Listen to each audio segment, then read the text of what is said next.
What's the significance of the FBI's intervention in this last week of the US election campaign in the case against Hillary Clinton? If you look at the history of the FBI, it has become effectively America's political police. And the FBI demonstrated with taking down the former head of the CIA over classified information given to his mistress. Almost no one was untouchable. The FBI is always trying to demonstrate that. No one can resist us. But Hillary Clinton very conspicuously resisted the FBI's investigation. So there's anger within the FBI because it made the FBI look weak. Well, we've published quite a number of different sets of emails. So about 33,000 of Clinton's emails while she was Secretary of State. They come from a batch of just over 60,000 emails. In that 60,000 emails, Clinton has kept about half, 30,000, to herself, and we've published about half. And then there's the Podesta emails we've been publishing. Podesta is Hillary Clinton's primary campaign manager. So there's a thread that runs through all these emails. There is quite a lot of pay for play, as they call it, giving access in exchange for money for many different states, individuals and corporations, combined with the cover-up of the Hillary Clinton emails while she was Secretary of State, has led to an environment where the pressure on the FBI increases. I mean, the Clinton campaign has said that Russia is behind all of this. It says that Russia has manipulated the campaign and is the source for WikiLeaks and its emails. The Clinton camp has been able to project a kind of neo-McCarthyist hysteria that Russia is responsible for everything. Hillary Clinton stated multiple times, falsely, that 17 US intelligence agencies had assessed that Russia was the source of our publications. Okay. That's false. We can say that the Russian government is not the source, yes. WikiLeaks has been publishing for 10 years. In that 10 years, we've published 10 million documents, several thousand individual publications, several thousand different sources. And we have never got it wrong.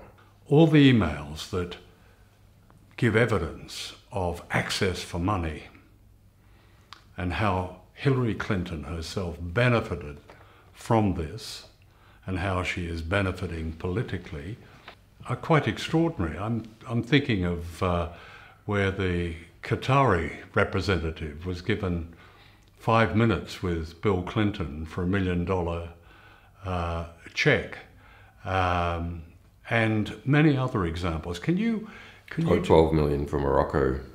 12 million for Morocco. For Hillary Clinton to attend. In terms of the foreign policy of the United States, that's where, for me anyway, where the emails are most revealing, where they show the direct connection between Hillary Clinton and the foundation of jihadism of ISIL in the Middle East. Can you talk something about that? How the emails demonstrate this connection between those who are meant to be fighting the jihadists, ISIL, are actually those who have helped create it.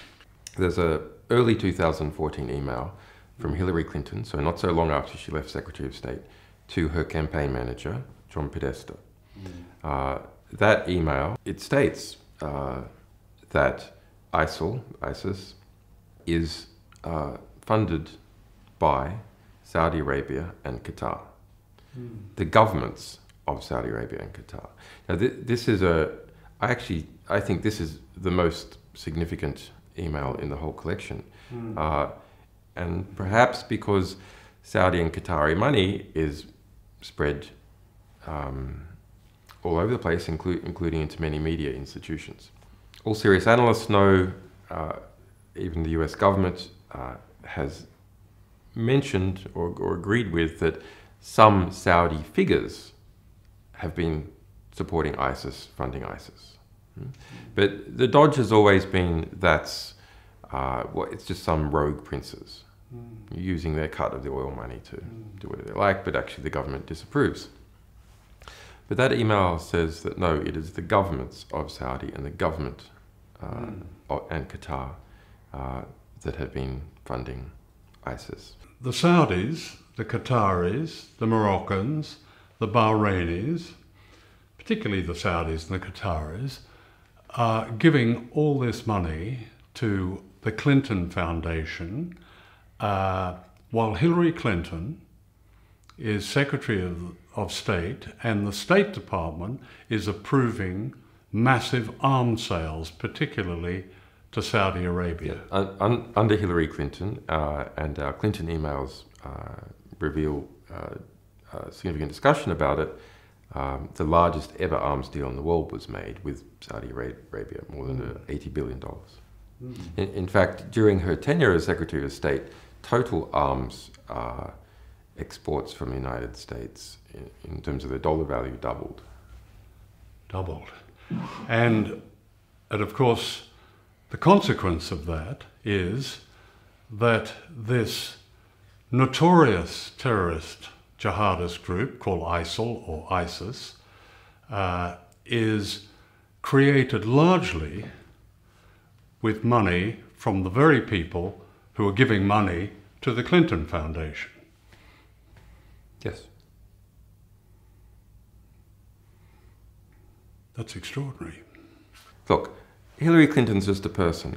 I actually feel quite sorry for Hillary Clinton as a person, because I see someone who is eaten alive by their ambitions, tormented, literally to the point where they become sick. You know, they faint as a result of going on with their ambitions. But she represents a whole network of people, and a network of relationships also with particular states. The question is, how does Hillary Clinton fit in this broader network? Well, she's a centralizing cog, so that you've got a lot of different gears in operation, from the big banks like Goldman Sachs and major elements of Wall Street and intelligence and people in the State Department and the Saudis and so on. She's the, if you like, the centralizer that interconnects all these different cogs. She's a smooth central representation of all that. And all that is more or less what is in power now in the United States. It's what we call the establishment, or the DC consensus, and its influences. In fact, one of the more significant Podesta emails that we released was about how the Obama cabinet was formed. And half of the Obama cabinet was basically nominated by a representative from Citibank. Well, it's quite amazing. Didn't Citibank supply a list which turned out to be mostly the Obama cabinet? Yes. So Wall Street decides the cabinet of the President of the United States. But if you were following the Obama campaign back then closely, you could see it had become very close to banking interests. It wasn't so close to oil interests, but it was very close to banking interests. Yeah. So I think you can't properly understand Hillary Clinton's foreign policy without understanding Saudi Arabia. The connections with Saudi Arabia are so intimate. Why was she so demonstrably enthusiastic about the destruction of Libya? Can you talk a little about just what the emails have told you about what happened there, because Libya is such a source for so much of the mayhem now in Syria, the ISIL, jihadism, and so on. And it was almost Hillary Clinton's invasion. What do the emails tell us about that? Libya, more than anyone else's war, was Hillary Clinton's war. Barack Obama initially opposed it. Who was the person who was championing it? Hillary Clinton. That's documented throughout her emails. She put her favoured agent, in effect, Sidney Blumenthal, onto that. There's more than 1,700 emails out of the 33,000 Hillary Clinton emails we published just about Libya. It's not about that Libya has cheap oil. She perceived the removal of Gaddafi and the overthrow of the Libyan state, something that she would use to run in the general election for president. So late 2011, there's an internal document called the Libya TikTok that is produced for Hillary Clinton, and it's a chronological description of how Hillary Clinton was the central figure in the destruction of the Libyan state. As a result, there was around 40,000 deaths within Libya. Jihadists moved in, ISIS moved in. That led to the European refugee and migrant crisis, because not only did you have people fleeing Libya, people then fleeing Syria, destabilization of other African countries as a result of arms flows. The Libyan state itself was no longer able to control movement of people through it. Libya faces onto the Mediterranean. And so it had been effectively the cork in the bottle of Africa. So all problems, economic problems, civil war in Africa, previously people fleeing those problems didn't end up in Europe because Libya policed the Mediterranean. And that was said explicitly at the time, back in early 2011 by Gaddafi. What do these Europeans think that they're doing, trying to bomb and destroy the Libyan state? There's going to be floods of migrants out of Africa and jihadists into Europe, and that is exactly what happened. You get a lot of complaints from people saying, what is WikiLeaks doing? Are they trying to put Trump in the White House? My analysis is that Trump would not be permitted to win. Why do I say that? Because he's had every establishment offside. Trump doesn't have one establishment, maybe with the exception of the evangelicals, if you can call them an establishment.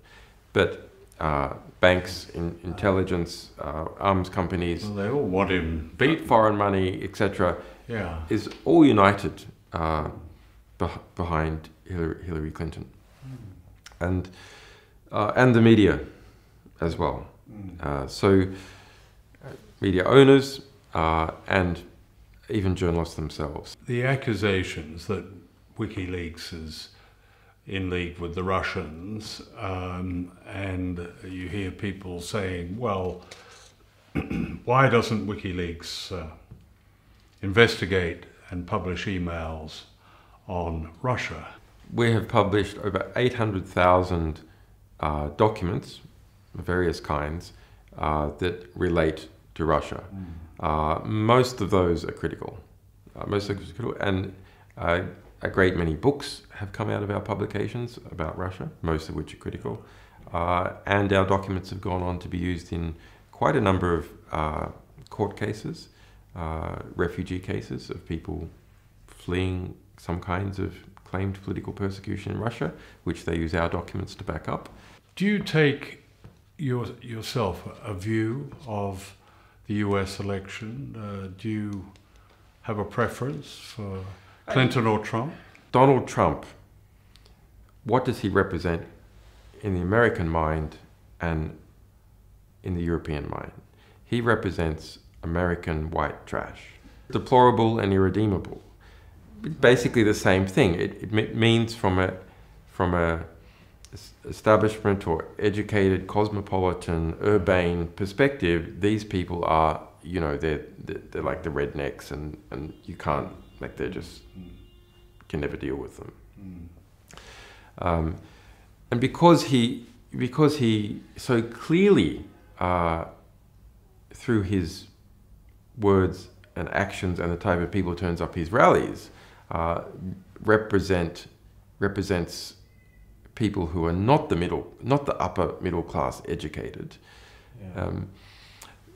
There's a fear of seeming to be associated in any way with that, a social fear that lowers the class status of anyone who can be accused of somehow assisting in any way Trump, including by criticizing Clinton. Yeah. And if you look at how the middle class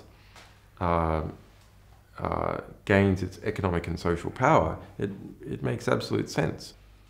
I'd like to talk about Ecuador, the small country that has given you refuge and given you asylum in this embassy in London. Now, Ecuador cut off the internet from here, where we're doing this interview, in the embassy, for the clearly obvious reason that they were concerned about appearing to intervene in the US election campaign. Can you talk about why they would take that action and your own views on Ecuador's support for you? Let's go back 4 years ago. Right. Ecuador, I made an asylum application to Ecuador in this embassy because of the US extradition case. Yeah. And the result was, after a month, I was successful in asylum application, and then the embassy has been surrounded by police. Quite an expensive police operation, which the British government admits to spending more than £12.6 million. They admitted that over a year ago.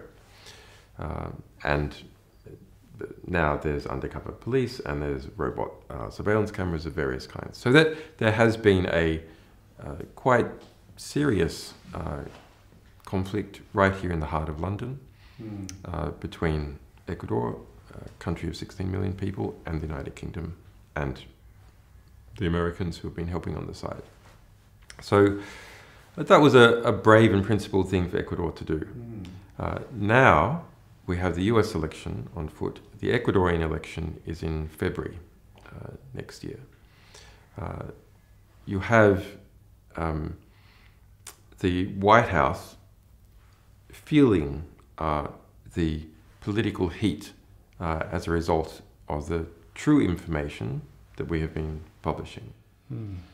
WikiLeaks does not publish from the jurisdiction of Ecuador, from this embassy, or in the territory of Ecuador. We publish from France, we publish from Germany, we publish from the Netherlands, and a number of other countries, so that the attempted squeeze on WikiLeaks is through my refugee status. And this is really intolerable. If you try and get at a publishing organization to try and prevent it publishing true information that is of intense interest to the American people and others about an election. Tell us what would happen if you walked out of this embassy.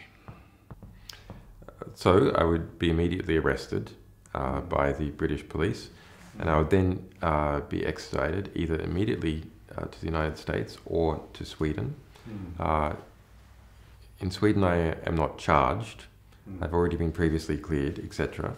Yeah. So we're not certain exactly what would happen there, but then we know that the Swedish government has refused to say that they will not extradite me to the United States, and they have extradited 100% of people that the US has requested since at least 2000. So over the last 15 years, every single person the US has tried to extradite from Sweden has been extradited, and they refuse to provide a guarantee. So it's, yeah. I mean, people often ask how you cope with the isolation here. Look, one of the best attributes of human beings is that they are adaptable. One of the worst attributes of human beings is they are adaptable. They adapt and start to tolerate abuses.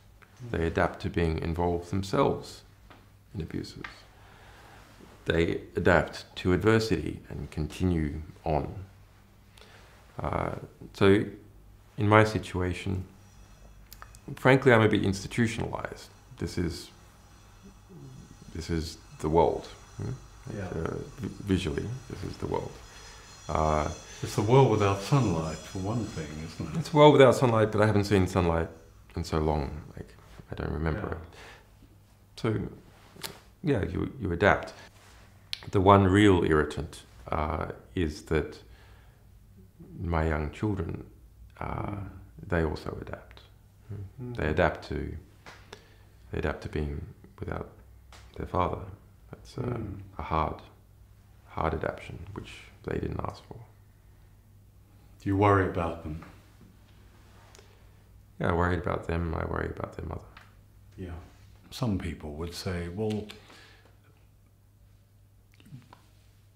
why don't you end it and simply walk out the door and allow yourself to be extradited to Sweden? The UN has looked into this whole situation. They spent 18 months in formal adversarial litigation, me at the UN versus Sweden and the UK. Who's right?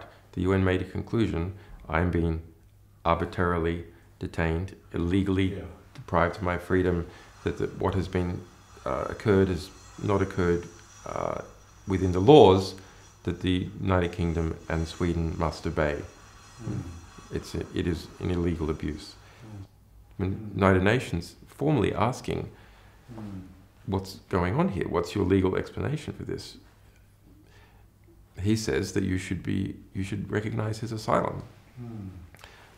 Sweden formally writing back to the United Nations says, no, we're not going to. So leaving open their ability to extradite. I just find it absolutely amazing that the narrative about this situation is not put out publicly in the press, because it doesn't suit the Western establishment narrative that yes, the West has political prisoners. It's a reality. It's not just me. There's a bunch of other people as well. Yeah.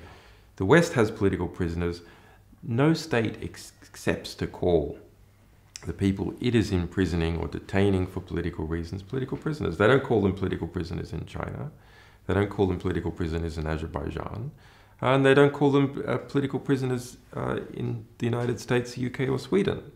It's absolutely intolerable to have that kind of self-perception. But here we have a case, talking about the Swedish case, where I have never been charged with a crime, where I have already been cleared and found to be innocent, where the woman herself said that the police made it up, where the United Nations formally said the whole thing is illegal, where the state of Ecuador also investigated and found that I should be given asylum. Those are the facts. But what is the rhetoric? Different.